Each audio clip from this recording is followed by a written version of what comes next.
we are live and the chat is working, so as soon as we get Mr. Majerick, I'll let you know when he pops up here.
Oh, all right, here he comes.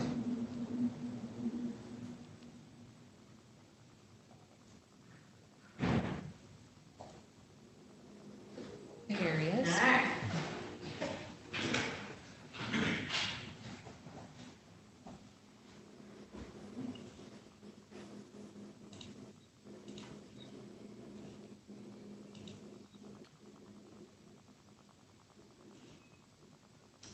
All right, we have everybody here.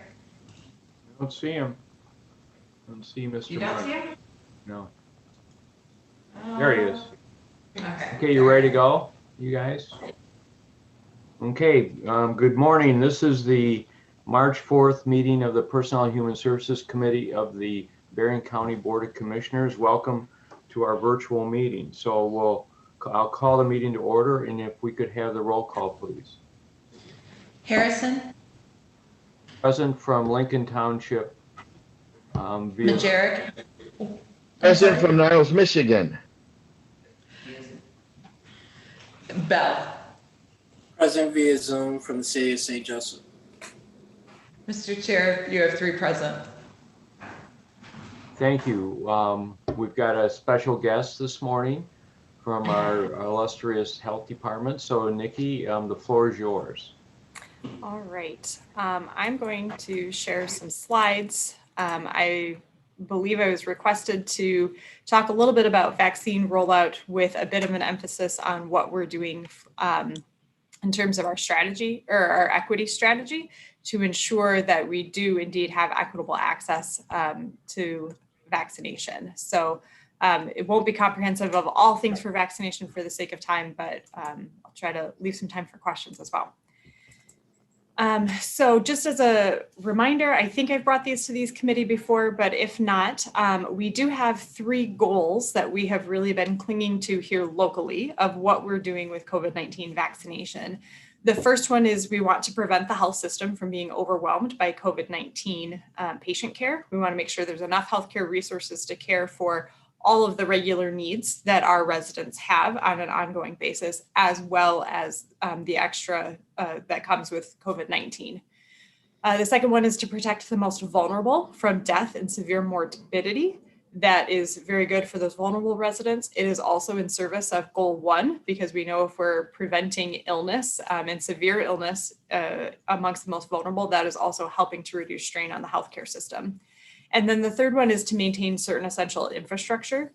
That wording is a little bit odd where it says certain essential, and that certain essential really means there's some definitions that and eligibility groups defined by the state following the ACIP guidelines of prioritization. So who is considered eligible under that essential infrastructure for vaccination will continue to evolve. Now, the Michigan Department of Health and Human Services has issued a broader strategy of here's how we want vaccine to go out. And there's 5 different strategies. But underlying that goal, and where I think it would be helpful for us to focus today, is that they have 5 principles that are really trying to guide the vaccine rollout across the state of Michigan, and are asking providers to really live into these principles.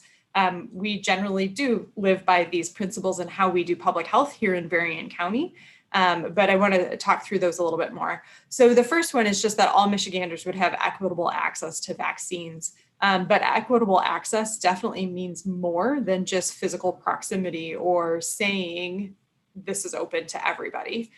So trying to understand that nuance, access is just always more than just the thing is here, come and get it.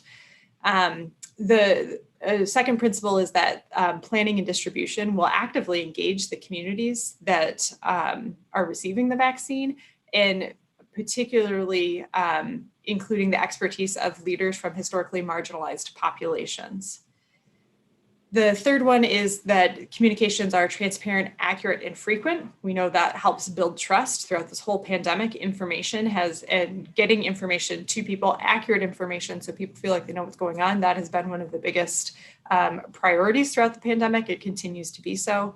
And then that we're actually using data to track our progress and monitor how things are going, guide that decision making, make sure we're using that to really see, are we being equitable in our outcomes as well as our effort. And then resource stewardship to be really efficient with the vaccines and any funding that has come to do the vaccine rollout, and that there's continuous quality improvement for a strategic implementation. So ultimately, with these guiding principles, the state is asking, and we are actively leaning into making sure that we're living into this, that we're good stewards, we're being efficient, we're engaging the community. Now, how this is kind of translated here in Berrien County, and some of the work we were doing before those principles were issued by the state a few weeks ago. We have these different pillars, and there's a lot of overlap, which is why we have an odd looking Venn diagram here with 5 circles. But there are several different aspects of what we are trying to do in translating our actions for a vaccine rollout. It's not just as simple of hold a clinic, have a registration link on the internet, and people will just come because there's so many people that want the vaccine. There's more nuance and complexity to this. So starting at the top here, one of the things that we're doing and is really most effective is we're having a broad array of clinic types, our portfolio of clinics.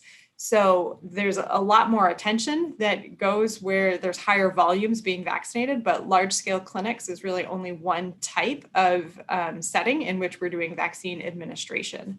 So we have the large scale clinics that's, we've got people who've used the internet to sign up for a wait list. They then use the internet to receive a link to register for an appointment. They come to our Berrien County Health Department. So there's a lot of things in there, access to internet, computer literacy, transportation, all of these sorts of things. It works for a large group of our population, but not for everybody. So we also have smaller pop-up clinics that we've been doing in community-based settings. And senior centers, we've been doing churches, other types of neighborhood locations. And that has been really important because it helps overcome some of the transportation issues and the fact that it's located more closely to where people are living, as well as it's hosted by a trusted community partner. And that helps to alleviate some of the things that people are feeling when considering getting vaccinated or actually arriving for their appointment. We've also been doing some drive-through clinics. There's a lot of people for whom mobility is an issue. They might be able to get into a car to go somewhere, but we want to make sure that they have an option for people who just want it for a less contact environment, or for whom mobility or there's some other physical limitations there that make it harder to go into a building. So we've had drive-throughs throughout the county. And then we've also done some on-site vaccination in higher risk facilities where more vulnerable people are living. So having that kind of array of options of how we're approaching it to be able to tailor it to some of our target populations is immensely important. Next on here, I've got listed here the 70-30 principle. And that's really, we understand that some of those mainstream, like large scale clinics, again, using the internet, you can drive to a location, all of those things, that is going to work for a large proportion of our population. And there's efficiencies to be gained in having some automated processes and really having residents be able to kind of drive their experience through that.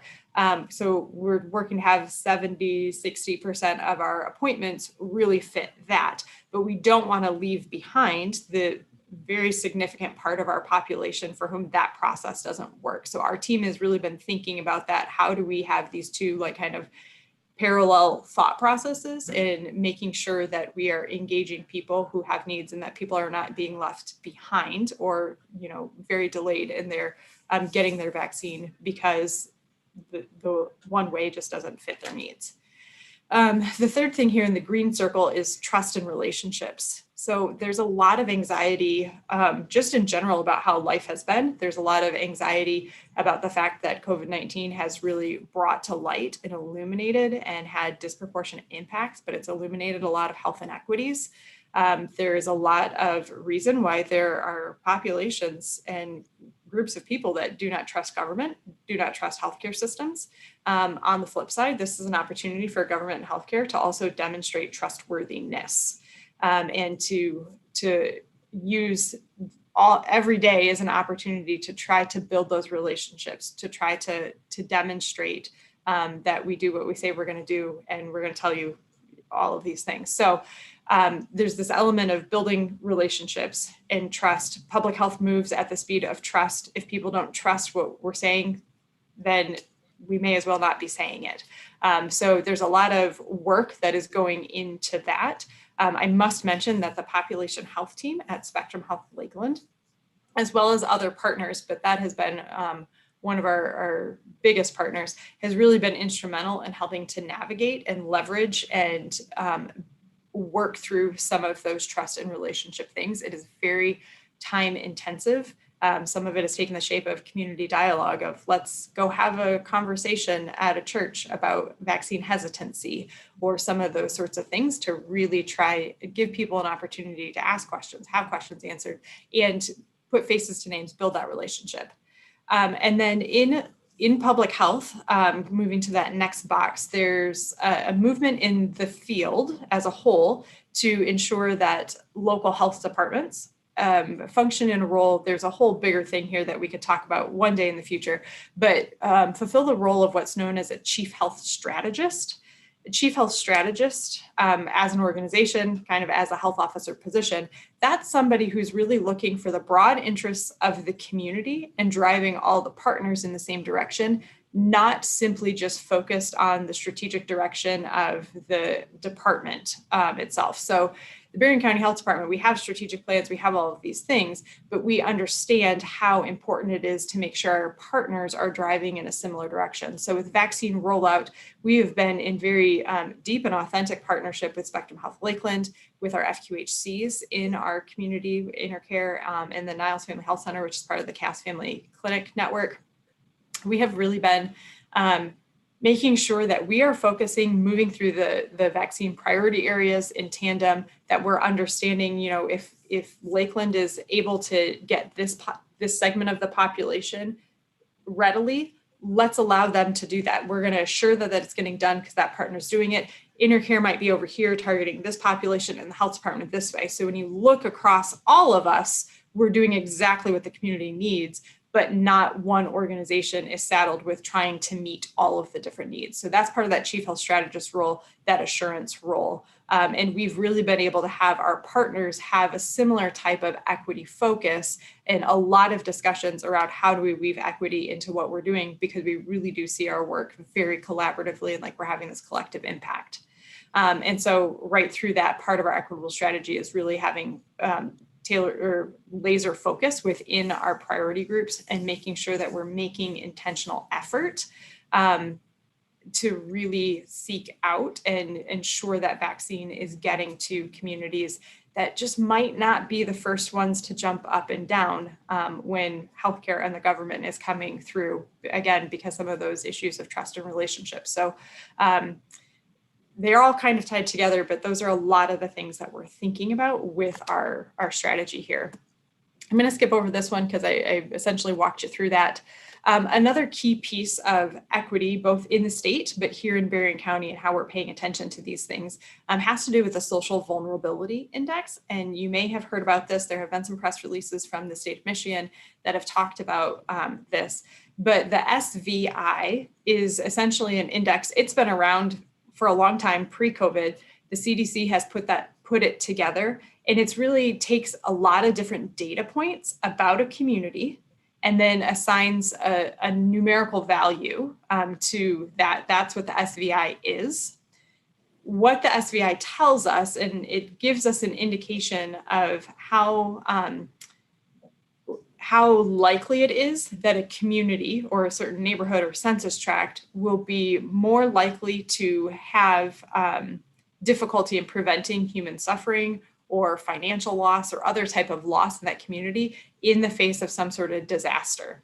So we know that there are some communities that have lots of resilience, there's lots of resources, it's easier to bounce back when something difficult comes through, but not every community has that. So this index gives a better indication and helps to better predict and identify communities and their ability to have some of that, the resources to really prevent that loss. So there's, in this graphic here, there are several types of data that go into this index, but it's about socioeconomic status, family composition and disability, the racial makeup and the language makeup of the community, as well as housing type and transportation. Those data points in each of those categories do point to whether or not a community is going to have that disproportionate impact. So the state is really starting to use the SVI by census tract to start to monitor how well are we collectively doing at getting at our communities that have this added layer of social vulnerability on top of all the other types of vulnerability we talk about related to COVID. And so we've had metrics of get vaccine out as fast as possible. You need 90% of vaccine in arms within 7 days of receipt. That is good because we do need to move quickly and we don't want vaccines sitting in refrigerators and freezers. However, we in Berrien County, and I'm glad to see this from the state, we have always said we need to get vaccines in the right arms as quickly as possible. And this helps to ensure that, one, we're tracking it using that data, going back to the principle there, but making sure that we are really taking into account, we can analyze some of our data, see how well we're hitting some of these areas, how well some of our other providers are hitting those areas, and make sure that we're doing that trust building and relationship building in these specific areas. For those of us who have been living and working in Berrien County, it's not necessarily a surprise, unfortunately. We know our areas that are a little bit higher on the SVI. This map is showing which census tracts in Berrien County are considered to have a high SVI. The SVI runs from 0 to 1. And so anything that was like a 0.75 or higher, I think, was identified as a high SVI to the state. So on this map, anything that's shaded is considered to have that high SVI. And as the colors get warmer, start moving towards red, it's a higher SVI. And then just in terms, we're doing a lot of forward planning.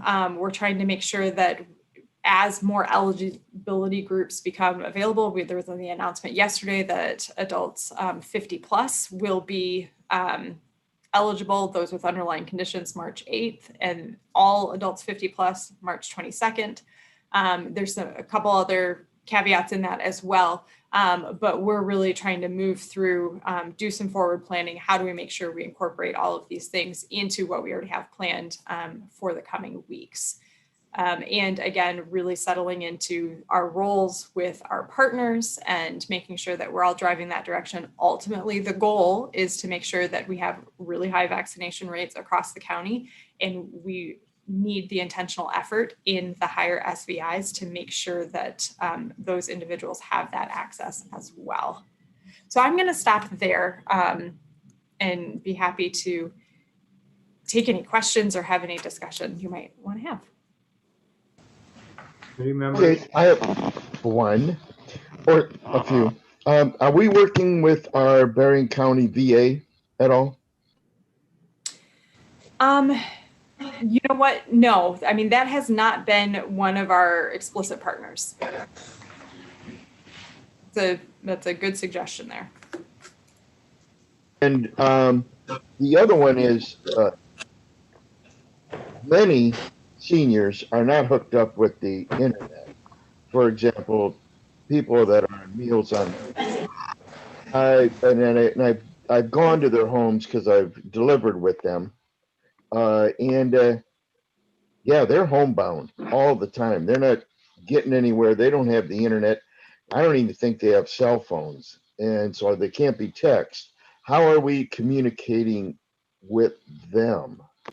So we have a really good partnership with Area Agency on Aging, and Meals on Wheels is part of that. So there's been good coordination there. We have also, at our request, Spectrum Health Lakeland, we worked with them to develop a homebound vaccination program. So there have been over 800 doses administered to homebound people and their caregivers, because we also know that caregivers frequently can't leave when they're the caregiver for somebody who's homebound.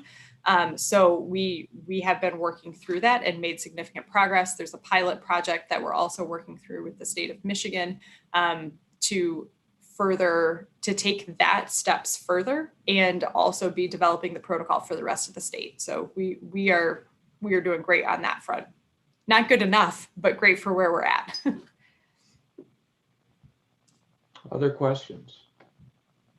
Yeah, I have a two-part question, but first, I just want to thank Nikki, thank you and your team for what you're doing. Especially the part where you acknowledge the fact that, that's exposed and, we put to light some of the inequities and some of the things that we're dealing with in our health system. So I thank you for that. My two-part question is there any trouble you guys are having with scheduling the second dosage of vaccines? And is the new Johnson & Johnson vaccine, is that something that you guys are offering to help with that? Yeah, those are great questions. So in terms of scheduling the second doses, we have not really run into trouble with that thus far. There have definitely been a small percentage of people who can't come on their second day or they need to be rescheduled. We've been able to make all of that work. It's just a bit of a stress and strain on our staff. So we really want people to keep their second dose appointment. We have first dose and second dose clinics that are paired so that they're 28 days apart so that we can make sure. But we are working with people to accommodate that. We know people have lives and are not necessarily just available 28 days later. So we're working through that. I expect as we continue to move through the priority groups and we get into the age groups where people are more likely to be working full time and have less flexibility in their schedules, that may become more of an issue. But so far, people have really wanted to make sure they're coming back to get their second dose. Now, regarding the Johnson & Johnson vaccine, we did receive notice of an allocation for this week. I don't believe the vaccine has actually arrived yet, but there are no standing orders, which that's kind of, you need standing orders to be able to administer the vaccine, and those have not been issued from the CDC as of yesterday afternoon. So when they get here, hopefully we'll be able to have the standing orders in place to be able to move forward. We have had some conversation with Lakeland as a little bit of a community of where is that vaccine best utilized. The state has indicated they want us to use it on adults 65 plus who would have a hard time returning for a second dose. We're thinking through what that looks like. Some of the potential applications that make some sense and still capture some of the vulnerability. Maybe it's in our emergency department. So we know there are a lot of people who have high social vulnerability that end up in the emergency department frequently. So maybe when somebody goes there, that might be an opportunity, or for another reason, that might be an opportunity. We also know that towards the end of March, I believe incarcerated individuals who are living in very congregate settings will be eligible for vaccination. The Johnson & Johnson has a good application there because we don't know exactly where those individuals will be 4 weeks later. There's also some potential use during hospital discharge planning or for people that are going into a skilled nursing facility, because all the residents that have been there right now thus have been have had access. So all that to say is we're doing a lot of thinking. Final decisions about the application of that have not been decided. We have heard from many members of our community calling us saying, well, I specifically want the Johnson & Johnson. When is that coming? So we're trying to work all of that out. Okay. Thank you, Nikki. Mike, you got another question? No, I just want the Johnson and Johnson, but they me. Hey, Nikki, a question about the, you asked for special consideration for vulnerable populations, asking for like, just under 3,000 additional doses. Have we heard anything about when that's going to be approved? Is it going to be approved and when? Yeah, so we were, just to give some background, so the state of Michigan did put out to vaccine providers in the community that we could apply for some additional doses of vaccine targeted for people in high SVI areas. So you had to write out your plan of how are you going to target individuals living in those high SVI census tracts. And then instead of it being like a grant award, it's kind of a vaccine award with a maximum amount of 2,500 doses. We submitted that Monday. We were told it would be a handful of days that they make decisions. So I expect to hear something maybe today, tomorrow. I doubt we would probably get the full 2,500. I've since learned there's only 25,000 in the cache of vaccines to go towards this program. And I just don't believe the state would only pick 10 people. So I'm optimistic that we'll get something, but it might be closer to say 500, which is, we'll take whatever vaccine, especially since it's not coming out of our allocation, it's extra, we will take whatever we can. Okay, good, thank you. Other questions for Nikki, Ray or Mike? No, I'm just thankful for the good job that our health department is doing. Thank you. You know, on our agenda is also a resolution for an agreement with Lake Michigan College. Would you like to talk to us a bit about that? Absolutely. So as you may be aware, our large scale clinics that I referred to have been held at the Benton Harbor office of our health department. We've got a good system through our clinic and both the conference room that we can get through 12 to 1,400 people in a day. It's a long day, but we can do that, and we have been. We are starting to just see some increases in allocation of the Moderna vaccine that we have been getting, but our allocation is growing a little bit. And with the Johnson & Johnson hitting the market, we're going to have more first doses and ultimately second doses, but we're going to have more doses that we're going to need to be getting out. And so we would like to have a bigger space. So we are seeking an agreement. Lake Michigan College has graciously offered us some space at Grand Upton Hall at the Mendel Center at no cost to us for the space. But we think we can easily get at least 2,000 people a day through there. So we'd like to move our large scale clinics. Maybe not all of them. We probably will still be doing some things out of our office, but have some larger events there. We do have also planned with Lakeland some larger events that we would potentially be co-hosting and co-running, which I think would be great for our community and allow for greater scale of people to be served in a day. And it's all dependent on the supply of vaccines. Absolutely. Yes, that's the caveat we always need to say. Any questions, Ray or Mike, about the resolution? The plan is for this to go to the Board of Commissioners at the 10:30 meeting. So if no questions, then could I have a motion and a second to approve the resolution as prepared? Mr. Chair, I so move. I second. Okay, we got a motion and a second. Any further discussion? If not, all in favor say aye. Aye. Aye. Okay, all 3 votes in favor, so the resolution will go to the board later on this morning. So great. Thank you. Well, thank you, Nikki. Appreciate all that you and your staff do uphill battle, but you're doing well with it. So we do appreciate that very much. Thank you. I know Shelley, there was one more thing. Do you want me to talk about the advanced hire memo? Yes, that was sent out to the committee members, and I think you all received it, an advanced step hire request. Yes, this is a employee that was, a new employee that was with us before, left, and now is coming back. Correct. That's correct. Yeah. Okay, tell us a bit about that, Nikki. So this individual, Mrs. McLeod, was part of our staff. She moved away maybe been 2 or 3 years ago. Her family actually relocated, so that is why she left the health department. She had been a food sanitarian with us for a few years before she left, and was really a great asset to our team, and we definitely have missed her since she's been gone. Her family is now relocating back to this area, and she was doing some similar work when she was in the intervening time. So we would like to bring her back at the grade 7 step 3.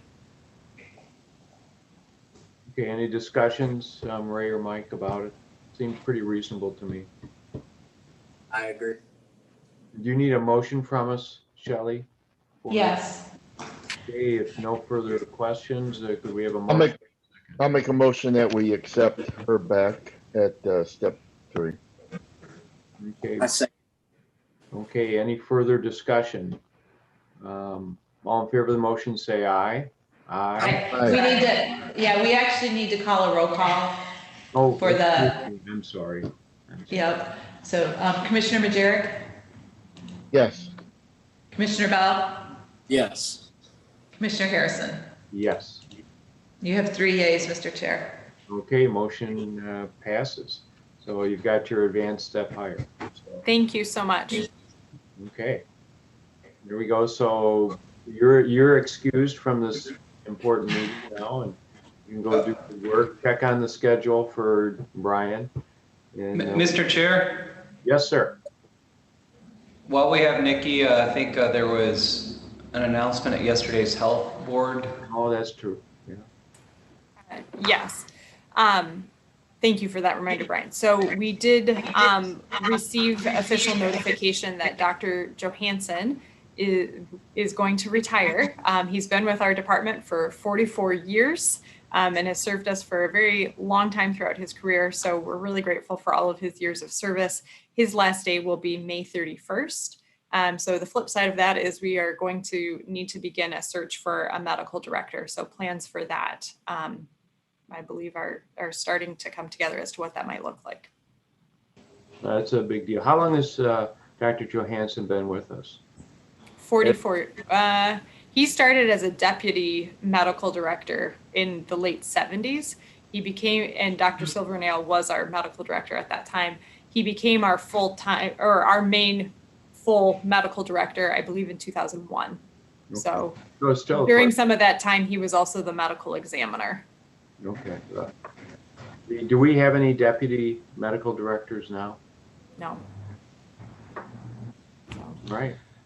Mr. Chair, Thank you for that reminder, Mr. Doucette. my Any pleasure, other sir. reminders of things we need to do?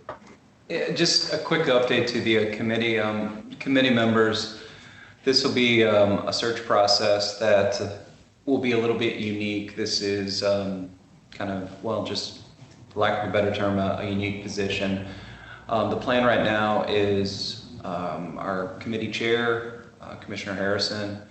We're tentatively planning to meet sometime next week. It would be myself, Nikki, Shelley Jasper, our HR director, and then the committee chair.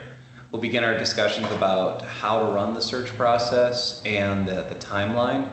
And then as we put together some thoughts on how to get this search process up and running, we'll update the PHS committee just so you all have an understanding of what's being done to attract Dr. J's replacement. At any point through the process, if any of you have questions, just shoot us an email and we'll happily let you know what's going on. It is a unique I position. kind of have a question. 'Cause I'm confused on the organization of the health department. Where the doctor fits in Is he the head of the organization? Is Nikki the head? I don't know how that works out. I just never looked into it, but maybe you guys can give me some information. Or is the state of Michigan in charge of our health department? I don't even know that either. Uh, how we get involved in it. The whole thing confuses me. So if you could help me out there, I don't know if this is the place to do it or not, but let me know. Brian, would you like me to address that? That would make me very happy. So I, as health officer, am the head of the health department. So I am the department head. My position is technically appointed. So there's a process there. The medical director is Who required. appoints you? What? Who appoints you? The commission, the board of commissioners, you all. So the medical director is required in statute to be there. So the public health code states that a health department has to have a medical director if the health officer cannot fulfill that obligation. So if a health officer has an MD, they could fill both roles of the statute. That's not very common in the state of Michigan right now. Most health officers are not MDs. The medical director in Berrien County has been a contractual position, so it's not technically an employee of the county, but we have had a contract for the services of medical direction with Lakeland and Dr. Johansen, because he has been a physician under Lakeland. So there have been a few nuances of that relationship that have shifted through Lakeland's integration, that if we end up with another physician that is an employee of that health system, we might need to figure out some of that for contracting. But the medical director has always reported kind of in a reporting relationship to the health officer. Did that answer it, Mike? I think so. A little bit better understanding. And then what percentage of our operational budget comes from the state of Michigan? A large percentage. I mean, it's a little bit hard to compare. So I would say that our state in federal revenues, which almost all of our federal money comes through the state it's passed through, that's probably 2/3 of our revenue. So that, it does seem like at times the state's telling us what to do, because they've got the money. Yes, through that mechanism, absolutely. Okay, any other questions for Nikki? Otherwise, we'll excuse her, unless Brian and Shelley have things they want us to do. I'm good. Assistant thank you. Commander Shelley, are you okay? I'm sorry. Are we done as far as you're concerned? Yeah, Okay, Nikki. we're good. Excuse, thank you very much. Thank you.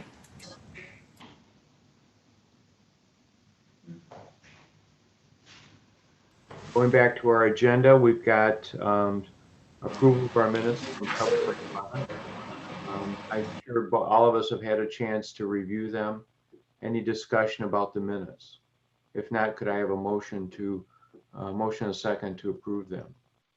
I'll make a motion, Michael Majerick, to approve the minutes. I second the motion. Okay, we've got a motion and a second, so we'll do a roll call vote. Commissioner Majerick, Yes. Commissioner Bell, Yes. Commissioner Harrison. Yes, Mr. Chair, you have 3 yeas. great. So the minutes are approved as presented. Are we ready for public comments now, or is there any other administrative business for us to do? I have no other business. Okay, we'll go to public comments then.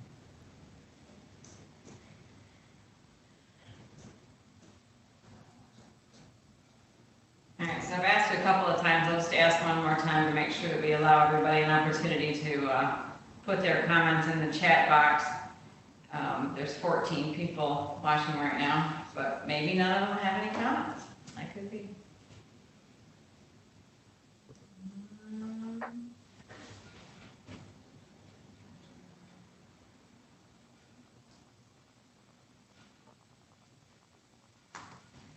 Okay, and I don't think we have any public comments.